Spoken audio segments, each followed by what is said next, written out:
I didn't kid her. Go on then. Go on then. Go on. I ain't got your ball today. I'm a bad dad. How do? How we doing, guys? Cheeky little vlog. Red China. Who or what is Red China? So about last March, April, start of the lockdown, gets a message in Messenger. Sam, I need your help. Sam, can you speak to me? Something similar. It was desperate. You could tell it was a desperate message. You know, might sound strange that, having a message that's got emotion in it. So I replied, you know, typical Yorkshireman, how do? What can I do for you? This continued quite regularly. Really desperate person on the other end. Now, Red China could have been anything. You know, type of heroin. A weed back in the day, you know, Sensei, Red Lebanese, Red China. Amy, the missus, showed her the messages. She's like, how do you know it's a real person? How do you know someone's not testing you? You know, you get a feeling for these things. Incidentally, guys,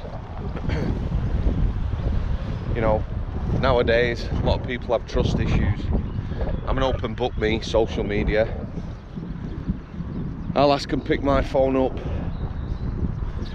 Insta, Facebook, Twitter. My phone's not even locked.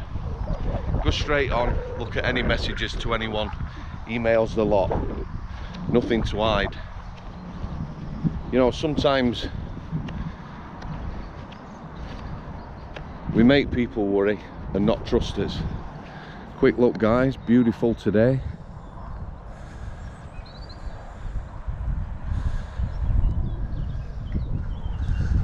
Boom, back in the room. So these messages went backwards and forwards and they were desperate. And I talked to this lass for, I don't know, probably till around Christmas 2020, January 2021. What was going on in this person's life?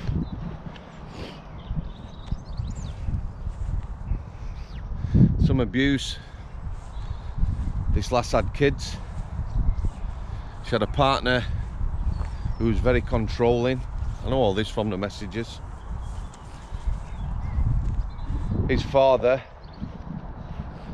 was an abuser of her kids, or one of her kids. A partner, one of these guys who's very good at convincing everyone what a wonderful person he is. One of these controlling people. Red China is on shitloads of medication. 20 tablets a day. Feels groggy all the time, tired, headaches, stress, unable to cope. So she did a course. See whether we can find this leader tech guy. Freedom course. It's for women, which is sad that it's not open to men. But freedom course, I believe, talks about control, abuse, lots of things. You know, how you can be manipulated, seeing the signs and things like that. So Red China's on this freedom course. So unbeknown to anyone else, she starts reducing the medication, starts feeling better. You know, we're still talking. I've talked about this a lot, you know. People, you know, message Give them a phone call. People don't answer the phone anymore. You know, they just respond to text. So, you know, text someone. So I'm talking to this lass. And like I say, some of these messages were desperate.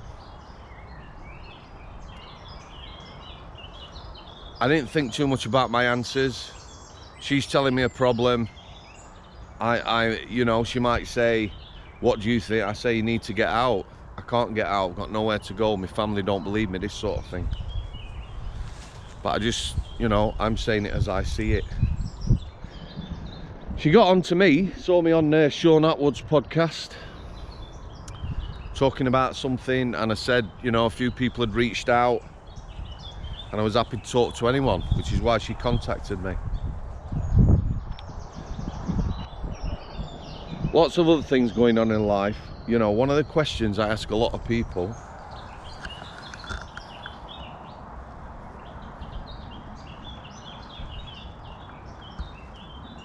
have you got any support? I've already said, this guy was really good at making himself look like Prince Charming. She was a poor coper, couldn't look after the kids. He was there for her. So let's move it on now. Conversations got more serious. I'm saying you need to get out, which is easy for me to say. You need to get out. She's got nowhere to go. She tried to involve police, social services and that regarding one of her kids and her partner's dad. They're not interested. They're not believing it. They're saying if you're there and your partner's there and your kids are there, then it's a safe environment. Very, very frustrating. So 2 weeks ago, Red China Messenger, no longer Red China now. Red China has a name, which is nice. Red China sends me a picture. I'm not going to use a name for obvious reasons, but she sends me a picture.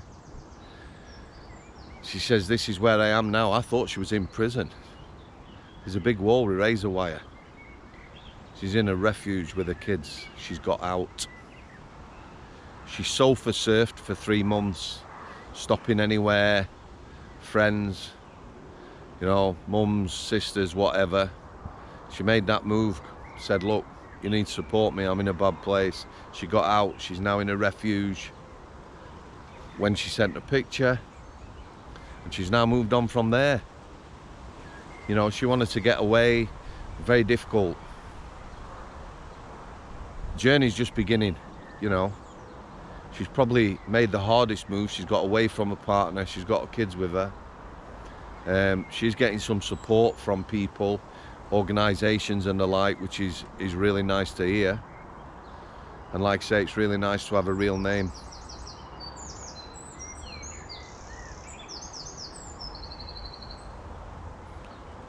Very positive story. Like I said, she's got a long way to go.